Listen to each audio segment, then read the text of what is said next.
Good evening, and thank you for joining us this evening. For those of you who don't know me, I am Rachel Person. I'm an events manager for Northshire Bookstore with locations in Saratoga Springs, New York, and Manchester Center, Vermont.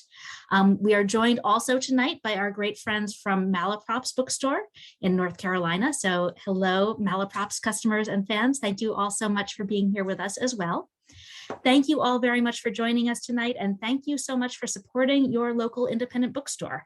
I know that we at Northshire are very aware that we wouldn't still be here after these last rough couple of years without the incredible loyalty and support of customers like you, and I am sure that our friends at Malaprops feel the same. So thank you so much for that loyalty and that support. A quick note before I introduce our special guest this evening. You can use the chat box throughout the night to say hello, for any comments that you have. I'll be posting buy links from both stores to the books in the chat, but please do try to use the Q&A box that you'll find at the bottom of your screen for any questions that you have. You can post questions in there at any point throughout the evening, and we'll get to audience questions at the end of the night, so we'll be saving those up and posing them then. That's the boring stuff. The exciting thing is I get to introduce our guest tonight. Kathryn Miles joins us tonight to talk about her new book, Trailed, which is a Northshire bookseller staff pick several times over. My colleague Nancy tells me that this is a book that she knows she'll be thinking about for years to come. Miles is the author of previous books, including All Standing, Quakeland, and Adventures with Ari. Her essays and articles have appeared in publications including Audubon, Best American Essays, the Boston Globe, and the New York Times. A contributing editor at Down East Magazine, she also serves as scholar in residence for the Maine Humanities Council and is a faculty member in several MFA programs. She will be interviewed tonight by Ben Montgomery, the author of Grandma Gatewood's Walk. In 2010, he was a finalist for the Pulitzer Prize in Local Reporting and won the Dart Award and Casey Medal for a series called For Their Own Good, about abuse at Florida's oldest reform school. His most recent book is A Shot in the Moonlight. Please join me in welcoming them both. Thank you so much, and thanks everyone for being here. I just jumped right in when you're really here to hear Kate talk, but I just wanted to say a couple of words right quick before she gets the floor. I'm so honored to be here and thrilled to have two great, wonderful bookstores hosting this thing. What a proud tradition both of those places have for serving customers, people interested in books and all things literature, and what a cool honor it is to be on here, getting a chance to talk with my dear friend Kate Miles, who I've known for many years, and whose career I have been following for a long time, because she is a wonderful storyteller. An earnest and diligent reporter and journalist, and she knows how to keep us on the edge of our seat, and that's evidenced with this book. So thanks everyone for tuning into this. Kate. Hi, Ben. Hello. It's great to see your face. Great to see your face. Tell us what you've written here. Can you give us the pitch, the sell? Yeah, and I'm going to do that presidential debate thing where they completely ignore the first question for a second and then thank a million people. So yes, I will. But I really want to thank everybody who joined us tonight, and also, the bookstores. Rachel and I were talking off camera just a minute ago about, two of the really great things that seem to have come out of this terrible pandemic is, first of all, the way in which independent bookstores have kind of partnered together in really interesting ways. And I love that we have two bookstores right now, who are basically at very different points on the Appalachian Trail. And maybe that's something we can talk about later on. And the other thing is just really this new shift in putting people in conversation with each other. And it's really great, especially as somebody out on a book tour, to have very different conversations. And you are someone I talk to a lot about trails, and we have for years. And so I'm hoping that one of the things we can do tonight is kind of unpack that for other folks as well, too. Because when I need to know something about a trail, you are absolutely one of the first people I call. So I'm so grateful that you could join us tonight. My sincere pleasure. So back to your question, which was, remind me. What is the book about? Pitch us this book. What's the back of the cover? Tell us. Yeah.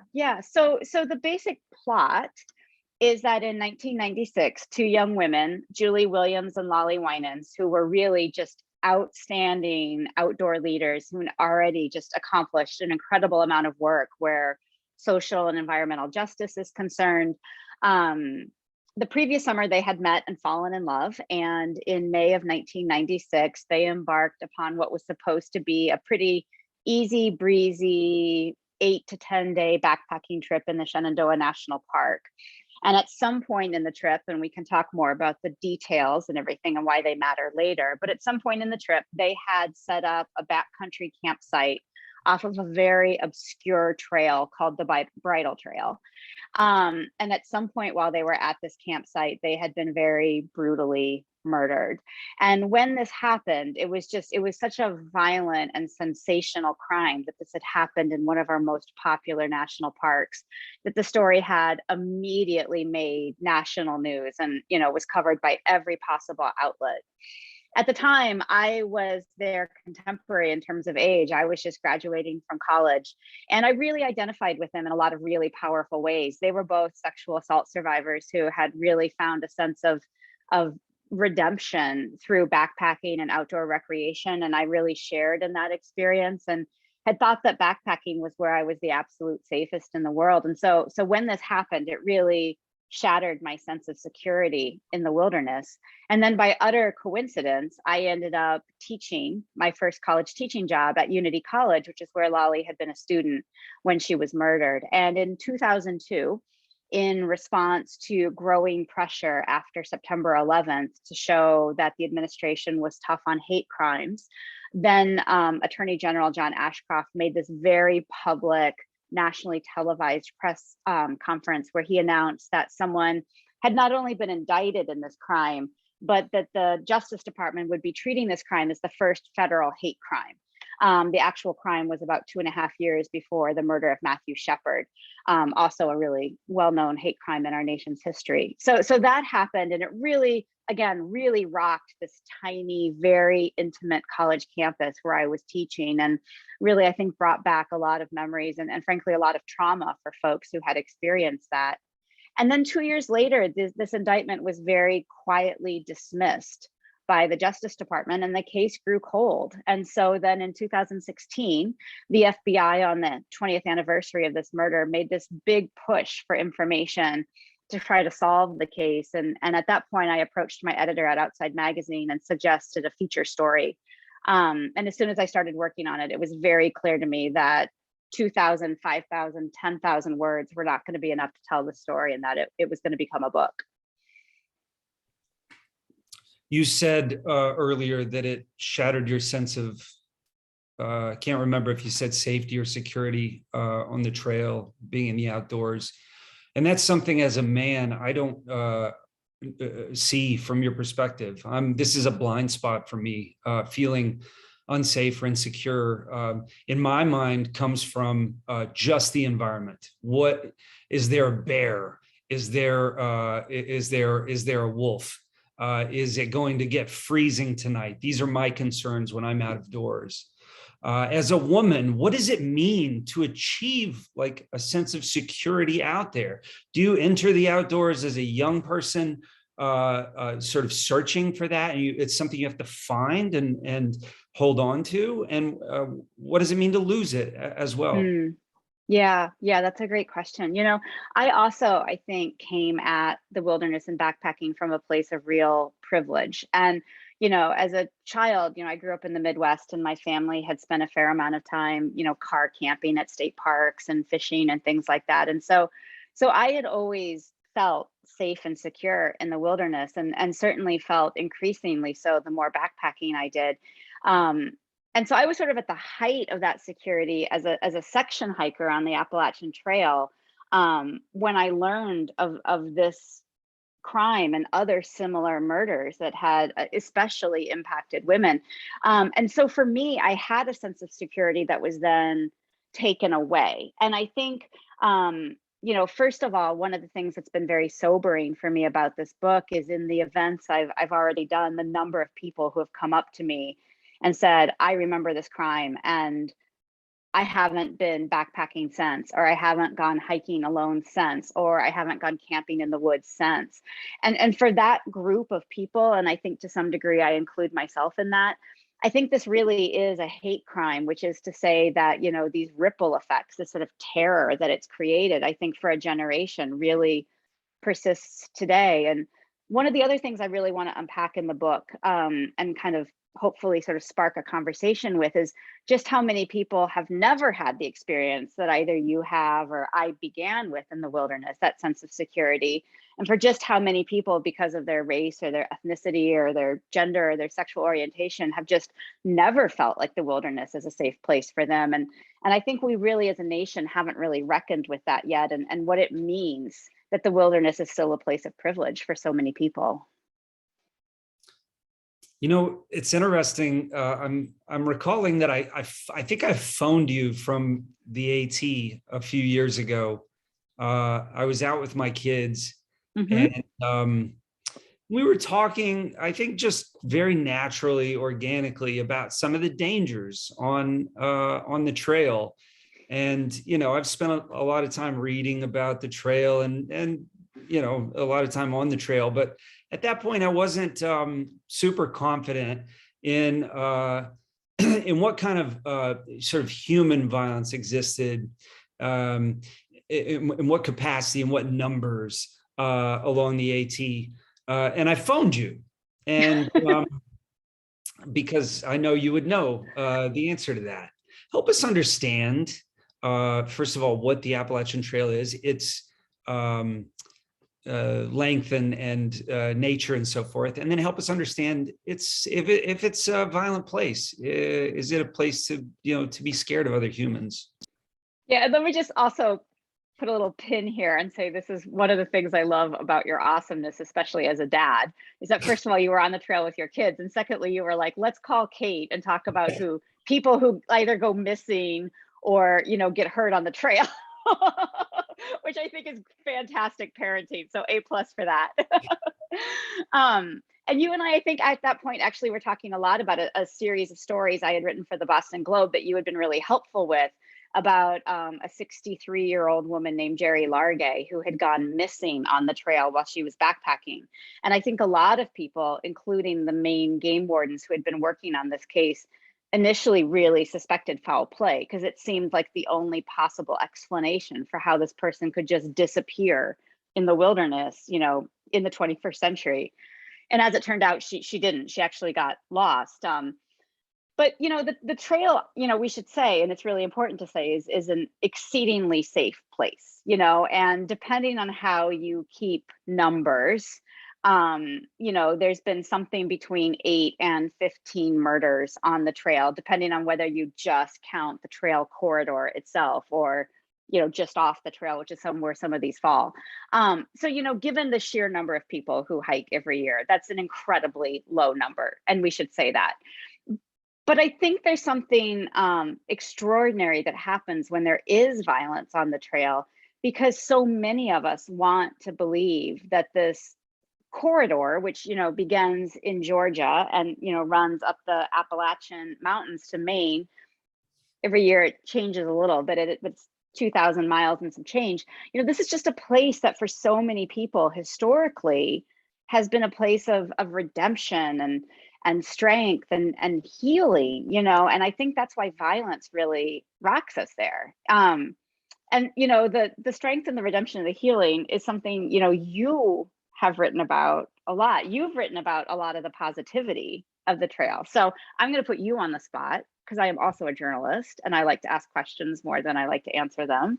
I mean, talk a little bit about with Grandma Gatewood's walk. Like you really kind of uncovered this history of empowerment and a sense of self and subjectivity and strength on the trail. What's interesting as a part of this conversation, because Emma Gatewood, for those of you who don't know, the first female solo through hiker in 1955, she was 67 years old. She was called Grandma Gatewood by a lot of the journalists who met her along the trail. She sought the trail as refuge. It was safe for her because she had spent 30 years married to an abusive, oppressive, hard-fisted man in a small Ohio town where people minded their own business. And so she got beat for 3 decades. So when she finally got away from him, and when she finally connected with the trail and started, attempting to thru hike, it was relief, it was refuge, it was safe harbor. But she did run into a handful of situations where she felt unsafe, and almost every one of them involved being in the presence of a man. She got picked up in Connecticut. Somebody offered to give her a ride into town, and she really, really needed to resupply. And this guy seemed okay at first, but then he got, she noticed she smelled some alcohol on his breath, and she was riding in the shotgun seat of the pickup truck, and she got concerned about this. No harm came her way, but there are moments where that sense of security that she felt out there was violated by men. Always. Yeah, and it always makes me wonder, like, and I sort of speculate about this in the book, but it seems to me like there's a certain set, and I think it's a very small set of individuals who really believe that the wilderness is not only their domain and their domain alone, but that they're sort of entitled to break both, actual laws and sort of social laws when they're there. That they're allowed to be not just transgressive, but maybe even something more sinister there. And I wonder, have you encountered something like that as well? I wonder, I was on top of Blood Mountain once in a thunderstorm. And a part of this, it's my memory just making it into a scary story. But, there's a shelter on top of Blood Mountain. It's like old stone shelter. This is in Georgia. And the lightning flashed, and I was looking at the doorway, and it was empty. And it flashed again a few seconds later, and there was a man standing there, and it was just me and my kids, and he looked like he had just come out of the woods. But these are all these, of course he was fine. He went to sleep, no issue. These are all moments when I just scare myself ultimately. But that I feel would be a completely different experience for a woman, I think. That that's probably a situation that is far more scary than it was for me in that moment, as scary as it was for me. I can only imagine. Yeah, and then you factor in issues like gender and sexuality and race, and you can see why so many people, body type even, you can see why so many people feel like the wilderness isn't a place for me, and there's been some really great kind of, corrective action that's taken place, some that came directly out of Lolly and Julie's murder, some really great contemporary organizations like Outdoor Afro or Fat Girls Hiking, which is my new favorite group. They have a brand new book out this spring. It's amazing. So there has been some of that, but I think that for a lot of people, people still feel like the wilderness is off limits to them. And I feel like one of the things, as great as, for instance, the national parks or, some of our other public wild lands are, I feel like as a country, we just haven't done enough to talk about who gets to enjoy them and why. That moment is here, isn't it? We hear finally more diverse voices, more diverse writers, being published in important places, writing about nature, right? This has been a long time coming. It feels like that day is starting to arrive, and that, in my mind, is a positive thing. Yeah, and I think you said it exactly right. That day is starting to arrive. The poet Camille Dungy had an amazing anthology that came out in 2009 called Black Nature, which was utterly definitive because it was sort of the first anthology to collect Black voices and sort of show those voices as people who had already claimed, a really deep and meaningful relationship with the natural world. But I do really think that there's still more work to be done. And I really feel like until, every American, regardless of their social class, feels like the wilderness is available to them, that we still have more work to do. Okay, so the most interesting part of this book is the rigor, to me, is the rigor with which you sort of reinvestigate this thing and question the investigation, the various investigations that occurred. How much did you have to learn about crime scene? Everything. Yeah, all of that. Was that new to you, or had you done that in your journalism career? Had you covered cops in the past? Tell me what you had to do to get to the spot of becoming an expert, and to the point where you're questioning little pieces of this investigation. Yeah, that's a great question. And I think the answer is the answer came too late for me. I'm primarily, I think of myself as an environmental writer or as a science writer. And I really came at this through the question of access to trails and who we are on trails. And I had done a little reporting on forensic science and things like that, but I was never a cops reporter, and I was certainly never a true crime writer. And, full disclosure, that stuff scares the bejesus out of me. I am not somebody who watches horror movies. I'm not somebody who, can do that stuff and then go to sleep at night. But I think that, but this story just seemed so important to me to tell. And the story of Lolly and Julie seemed so important to me to tell, and just how remarkable they are, and also this incredible love story, because who doesn't love a love story?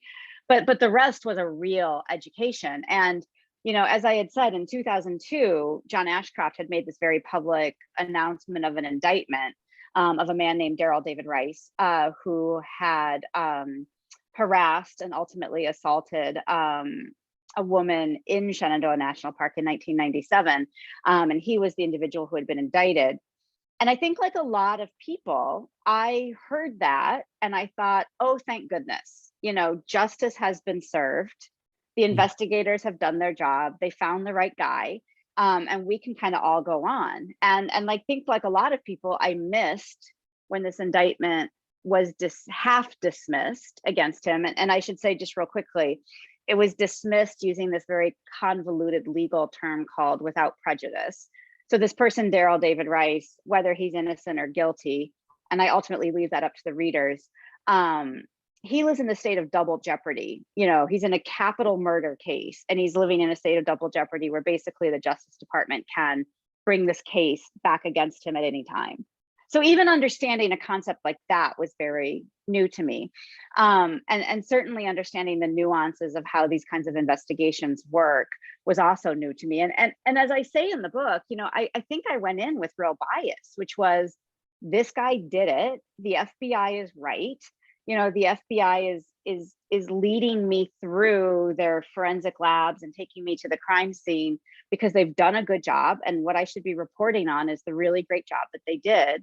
And it wasn't until I dug much deeper into the case, and it wasn't until I got access to some of the court documents that were part of Rice's pretrial hearings, that I saw just how thin the case was against him, which was shocking to me. And so then it became a very different investigation. And that's where the learning curve got very steep, because all of a sudden I had to not only understand how investigations happen, I also had to understand the science of forensic testing.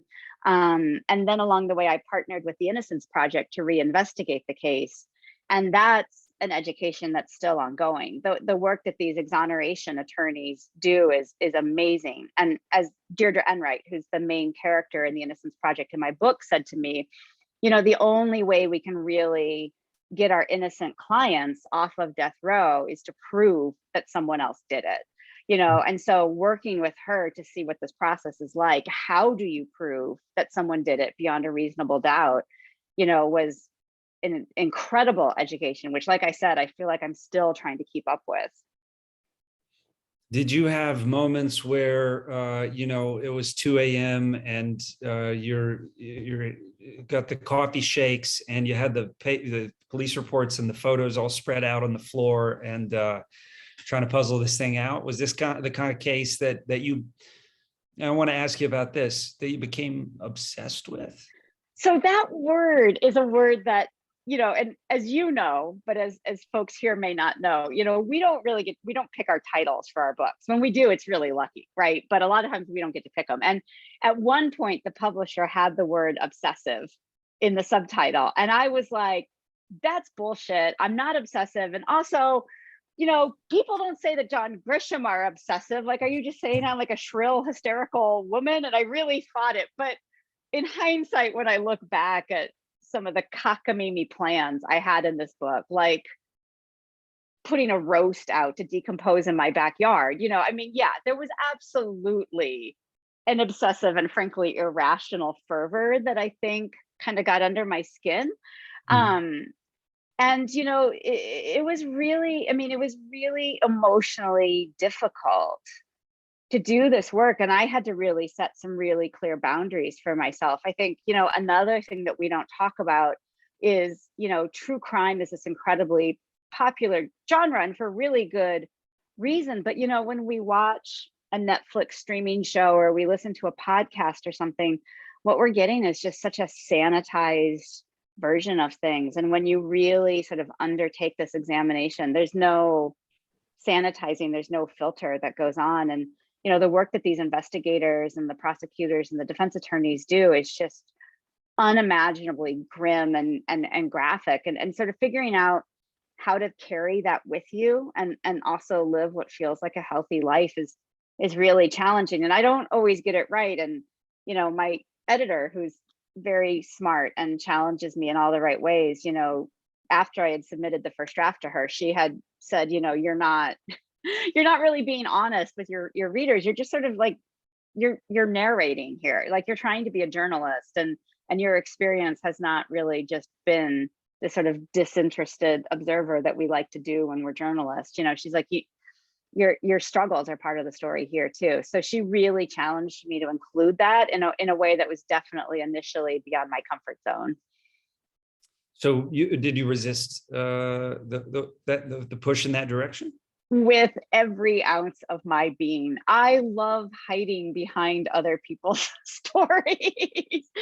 It feels safe, and this definitely dug up some of the most vulnerable stuff in my past. And then also what was so hard and frankly at times terrifying and unsettling about this work. And I kept trying to sweep it under the rug, and she kept asking me to bring it back out.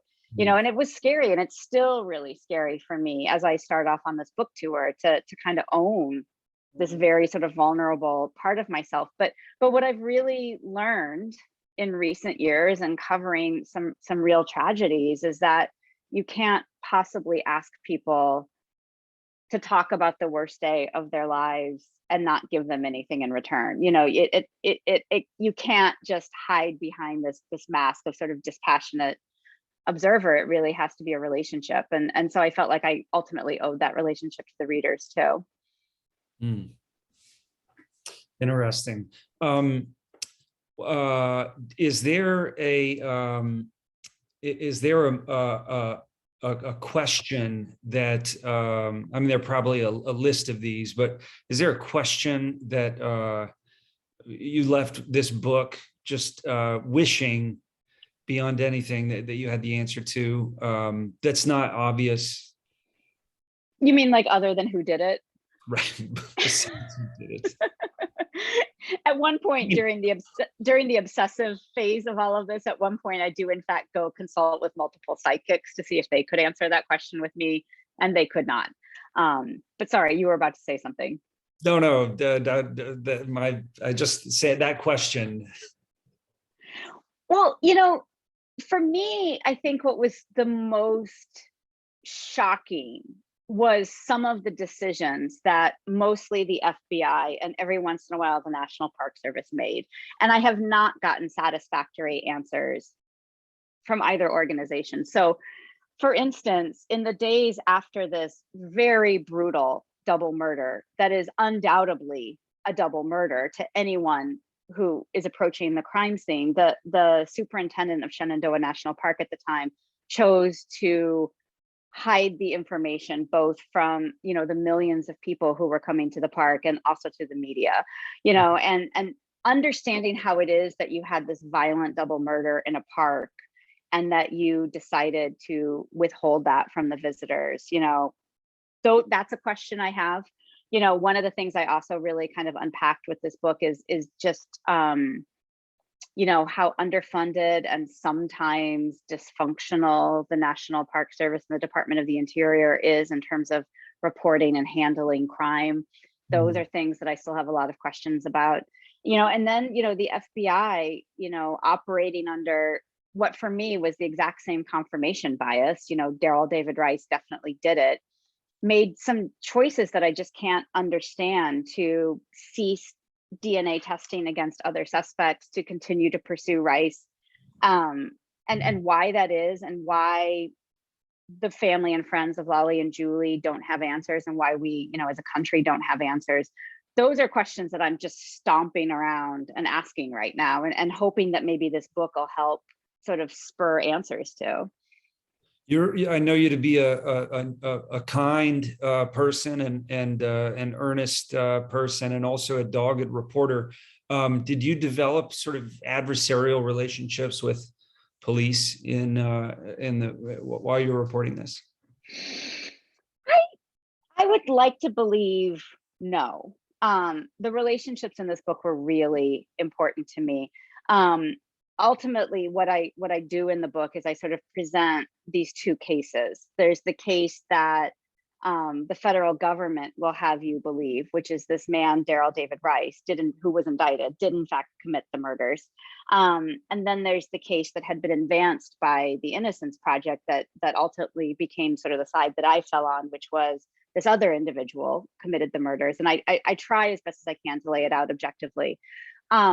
The lead investigator for the National Park Service, and I should say that whenever crime happens in National Park Service land, it becomes the joint purview of the FBI and the National Park Service. So these two agencies, who have very little in common with each other, are supposed to work together to investigate a case, except that the FBI has primacy over the National Park Service. So it's a very complicated relationship.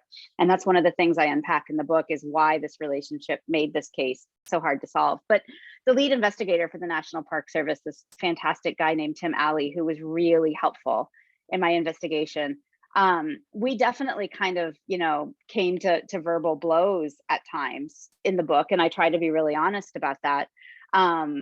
You know, and I respect him immensely as a human and as an investigator. I ultimately disagreed with him.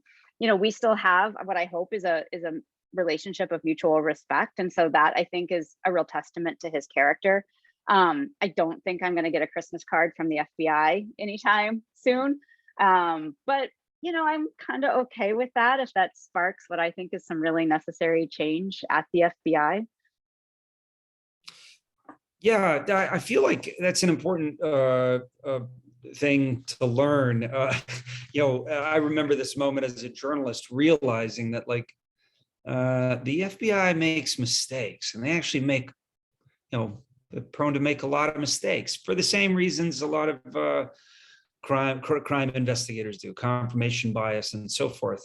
And for some reason, I had this idea that the FBI was beyond you know, making mistakes. They had a higher level of education, a higher training, and so forth. But they fall into the same pitfalls as you point out in this book. What if any impact did? Well, first of all, how much time did you spend in the actual Shenandoah and, like, in that area, just sort of being there? Was that important to you? This happened a long time ago. There's, you know, different flora and fauna and so forth. did you hang out there, and were those important moments for you in the reporting? You say a long time ago because you're a youngin'. If you were my age, you would say it happened. I was in just a few college years too. ago. I was not that far apart. Come on. I'm just 1996 teasing. is that's a while back. Yeah, no, it is. It is. And you're right that there has been a lot of change. Several hurricanes went through. Shenandoah is a really beleaguered park from an environmental perspective. The amount of acid rain that it endures and, effects of climate change and these growing sort of extreme weather conditions have really kind of put it in peril in some ways that I think are definitely worth talking about. But yeah, I'm a boots on the ground writer. I want to be riding around in your pickup truck for 10 hours, because it's in that like 9 hours and 45 minutes where the interesting stories really kind of come out. So I can't imagine doing my job anyway other than being really immersive. And so, back when this was a magazine article, I had gotten permission and access from the FBI to spend a day at their forensic lab at Quantico and to spend a day at the murder scene with both the FBI investigators and the National Park Service investigators. And that was, utterly foundational for me to understand. And since then, I've been back to the scene of the murder, I don't know how many times. And, it never gets easier in a way, going to a place where that something just truly terrible happened. But as I say in the book too, there's something so profoundly beautiful about this space. It's this backcountry site, that they basically established. This is not like car camping where you pull up and there's a picnic table and a fire pit. They had bushwhacked off this disused trail and found this really magical spot, and in some sort of inconceivable ways it remains a really magical spot. And if I had found it, I would have thought I was having the best backpacking night of my life. And it's a real hope of mine that in the hours leading up to the start of this very terrible attack, that it was the best backpacking site they had ever been to. They were so in love, and reading their journals leading up to their final days, you can't help but just be in love with them as well too. And I hope that strength of character and that love that they had is also kind of somehow in that landscape, as well as this very terrible tragedy. Lolly and Julie come alive on the page in this book, and in a way that honors their lives, I think. And they are textured people in this book. They're human, with very human characteristics. And I wonder, I had this strange experience, sort of reviving Emma Gatewood, who died 5 years before I was born, on the page. And then it caught me off guard late in the book when, I had to sort of write her to her own death. It was a natural death in this case, but I'd spent so much time with her ephemera and with her, the idea of her as a living person, and like spending time on the trail, trying to get inside of her head, like we journalists try to do sometimes, that she became real to me. And I mourned her death when it came time to write that. And I wonder if you, the arcs of these stories are different, but I wonder if you, if Julie and Lolly became so alive to you that you felt them as people.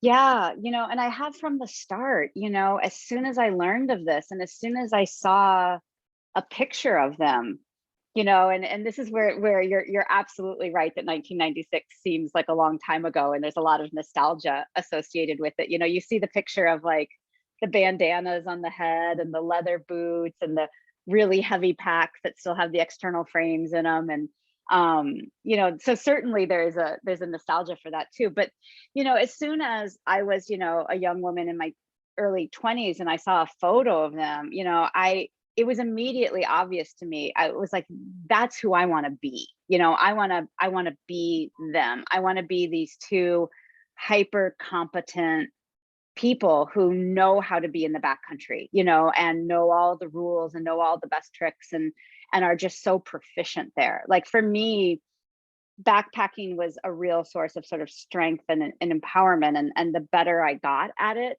the more sort of maybe pride I think I had, and self-assuredness I had. And it was so obvious to me from the start that they had that. So I think there was always sort of like an admiration that was really kind of an almost like an idolizing a little bit of them just in terms of what they had accomplished. And then as soon as I started contacting family members and friends and sitting with them and hearing their stories, or, I spent a weekend with Julie and Julie's mom and dad, just going through like photo albums, and you're a hard-hearted person if you don't become completely emotionally invested at that point. And, I certainly don't know how to distance myself from that. So yeah, I mean, they've always been a presence, for 25 years, they've been a presence, I think, in my life in some real ways. And seeing photos, talking to family and friends, reading letters and journals, especially, it just, it became really intimate. And it became intimate to the point, as I write about in the book, that I really felt incredibly uncomfortable and almost like I was betraying them when like I came across, photographs from the crime scene and photographs of autopsies and things like that. It was just such grim material. And I kept thinking, this is not how they want to be seen, and do I even have rights to look at this material? And so I think it raises some really big ethical questions for us. Like, are we, as journalists, if we're trying to do this work, are we being intrusive? And how do we simultaneously do our job and also just be so respectful and continue to honor the legacy of people who no longer get to speak for themselves and tell you what they're okay with and what they're not okay with, and you try to find that line, I think, as best as you can, and you try to really honor them and make choices that are defendable, but I don't know if we always make the right choices. Interesting. Do you have any regrets about reporting in this book, I wonder? I mean, I don't ever want to do harm, to the average guy. I'm fine taking down a corporation or asking a politician really hard questions, but I don't want to do harm to average people who are already having the worst day of their lives, worst moments in their lives. And, their family and friends have been really supportive and encouraging for me in this project, and I couldn't have done it without their trust and their help. But I'm also aware that the publication of this book is raising a lot of really hard memories and some real pain for them. And I think the thing that makes me the most uneasy is knowing that while telling this story, I think is really going to preserve the legacy of Lolly and Julie in what I hope are some really helpful ways. And that by telling the story, I can maybe prompt some kind of closure in the case. And I strongly believe in all of those things, but I'm also aware that just the mere publication of this book is forcing really good people to grapple with pain that they just don't need to grapple with again, and that's hard. That's what really keeps me up right now. Wow. So I invite our audience to ask questions. You can leave them in the chat and we'll get to those in just a minute or two. So please feel free to drop your questions in there. Kate, tell me about self-defense when you're in the outdoors now. What do you in terms of gear, in terms of preparation, what sort of just very practical sort of things do you think about and do you bring with you? I went through multiple phases when I was writing this book, and I try to be really honest about it. I started taking handgun classes, which is not something that is normally a part of my world. And I definitely went through a really strong fear factor when I was writing this. And I do think there are some things that are just going to be off the table for me for a while. I think camping alone in the backcountry is just, it's not that I think necessarily that anything is going to actually happen to me. I know statistically that I'm really safe there, but it's that I cannot lie in a tent and not have these terrible images from this investigation kind of in my head. And so for me, I just think I'm going to be better off kind of without that. But the wilderness is hugely important to me. Hiking, backpacking, trail running is hugely important to me too. And so I think maybe I'm a little more aware than I used to be. But there was also a point where I was working on this where what had, I think, been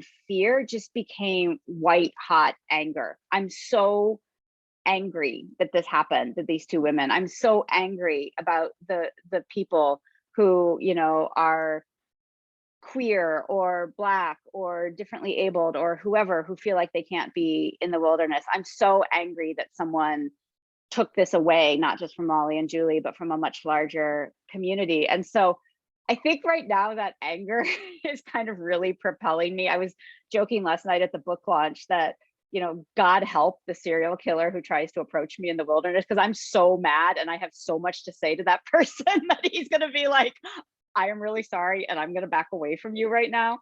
So, you know, I get to have that righteous anger right now. Not everybody does. And I think that's, again, why some of these really great emerging organizations are so great, is that they really are kind of creating holistic experiences for people who want to be in the wilderness and want to be in the wilderness and community. And so supporting them, supporting initiatives like Take Back the Trails, which came directly out of this murder, I think is really important, just to sort of, instead of having to be on the defensive in the wilderness, giving people a place where they feel like that doesn't have to be part of their wilderness experience. Interesting. I had the great fortune of hiking southbound through the Smoky Mountains about a week and a half ago, 72 miles with a good friend. And our timing was such that we passed dozens and dozens of northbound through hikers. At that point, only about 100 to 130 miles into what is a 2,100 mile hike total. And I did notice a diversity of not just colors, not just skin tone, but shapes, sizes, ages, like a diversity that should be celebrated of people on the trail. And I wonder if this is a time for you know, for that, for all of us to you know, to find ways to those of us who come to trails with some level of privilege, to like find ways to help others get access if that's possible, or at least not prevent them from getting access, which is what folks like me have done for a long time, unfortunately. Well, you know, if I can just jump in, because, you know, there's an expression on the trails that I know you know really well, and that is hike your own hike, right?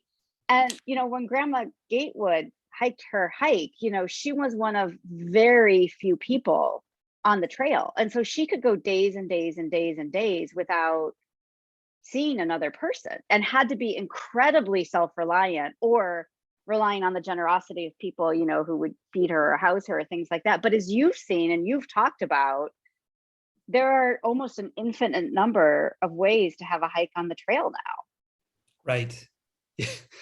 Yeah, there are. You can never be alone. You can hike over 2,000 miles, as you and I have talked about and sometimes complained about together.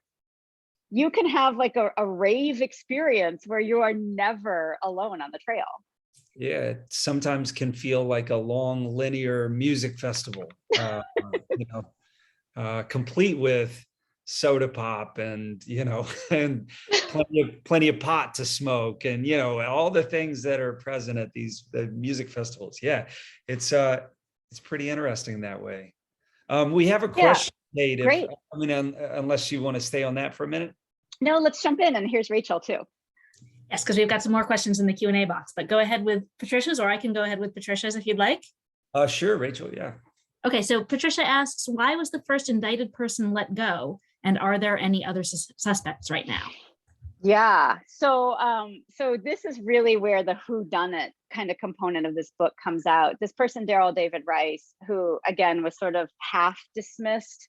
There basically was no forensic evidence that could tie him to the case. There was only the thinnest circumstantial evidence, which is this very strange phone call that he makes. That's literally all they could pin on him. And the phone call at best is inconclusive. And I should say that the FBI went to extraordinary lengths, spent millions of dollars, like embedded their top counter-terrorist undercover agent in his cell. They fabricated entire issues of newspapers and things like that to try to get him to give them any information, and they couldn't. So what the prosecution decided to do was to halt the case against him, because they were very wary that they could get a conviction. I make a case for who I think did it. And I would love it if Patricia and everybody else lets me know if they think I'm right or wrong. If you want to let the FBI know if you think I'm right or wrong, that wouldn't hurt either. So I think we can close this case, and I think we can close it fairly easily, but I am not objective at this point, and that's why I would really love to hear what readers think. Wonderful, thank you. Kathleen has a comment and a question. So she says, I'm very much enjoying your book. If the Golden State Killer can be caught thanks to DNA, this person can be caught too. And then she adds, I just finished Unmasked by Paul Holes about GSK, and he talks about how much it took out of him to investigate the case for years. Are you feeling like you might have negative effects, such as nightmares or change of attitude toward other hikers on the trails? I hope not. Yeah, and what a great book. Holy cow, that book is just sort of like wiping it up on readings and things like too. And he's just such a charismatic person. Yeah, no, how people like he dedicate their lives to this work is really something of a mystery to me. And I'm an emotional sponge. It's really hard for me to kind of let that stuff go. And yeah, there have been some times where I've just broken down. But Deirdre Enright, this Innocence Project attorney, at one point I had asked her about that, because she literally spends her days trying to save innocent people from death row, and in more than a few cases watching people on death row be executed for crimes she knows they didn't commit. And I asked her about that one point. We were sitting on her porch in Virginia, and I said, like, how do you do this? How do you drive by these scenes? How do you wake up every day and do this work? And she said to me, what right do I have to look away? And that has stuck with me. And when I get to my low places, I think to myself, what right do I have to look away from this? I have the capacity to do this work, and I can maybe, if I'm lucky, affect some real change. And so who am I to say, no, I'm not going to do that today? Oh, thank you. This question was messaged to me anonymous by an audience member who wants to stay anonymous, but they asked, what are Lolly and Julie's family's relationship with the outdoors like? It's varied. Lolly was an incest survivor, and so her relationship with her family was very fraught. And by the time I came along, her mom had died. Her dad had late stages Alzheimer's, so I wasn't able to talk to them. But I was able to talk to her community of friends who had ultimately become her family. And they are all just completely rocked, obviously, continuously by this. But many of them have gone on to really fantastic careers in outdoor recreation, which I think is great. Julie's family, it's been very varied, and they've been very forthcoming with me about, how hard this book has been. For some of them, they've wanted to be very involved in the case. For some of them, they've wanted to know nothing about the case. And I think certainly that the impacts of this can't be ignored or understated. I cannot imagine what it's like to lose a sister or a daughter in such a violent way. Thank you.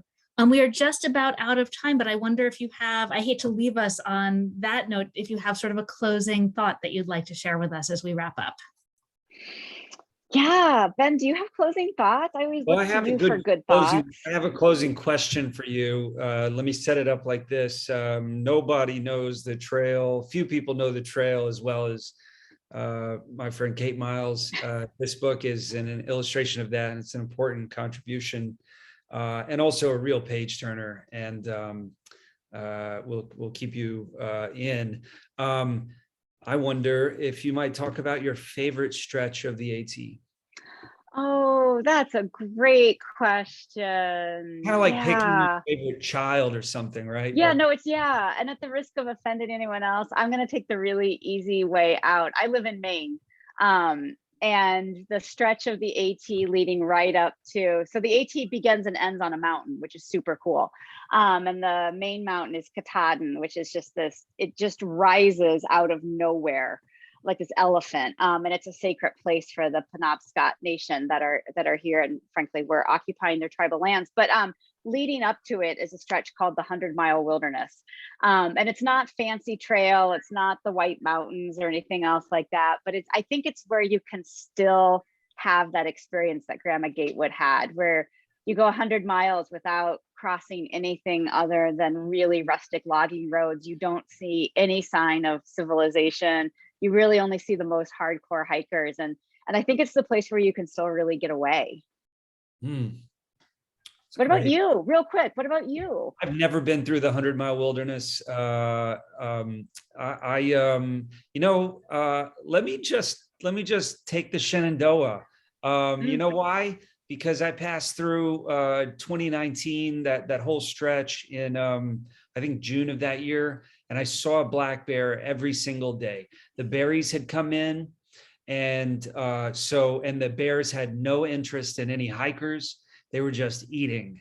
And every single day, my kids and I walked by a black bear in nature, and it was the coolest thing. That's amazing. So here's what we're going to do.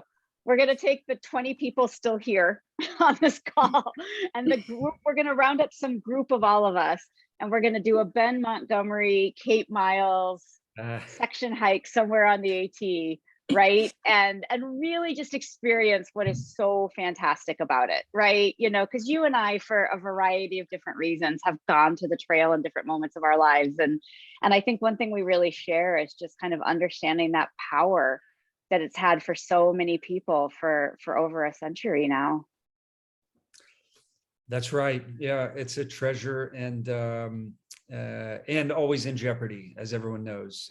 So if and when you can, support the groups that help maintain the trail, the Appalachian Trail Conservancy and the Appalachian Mountain Club and your local trail club and so forth, after you buy Kate's book.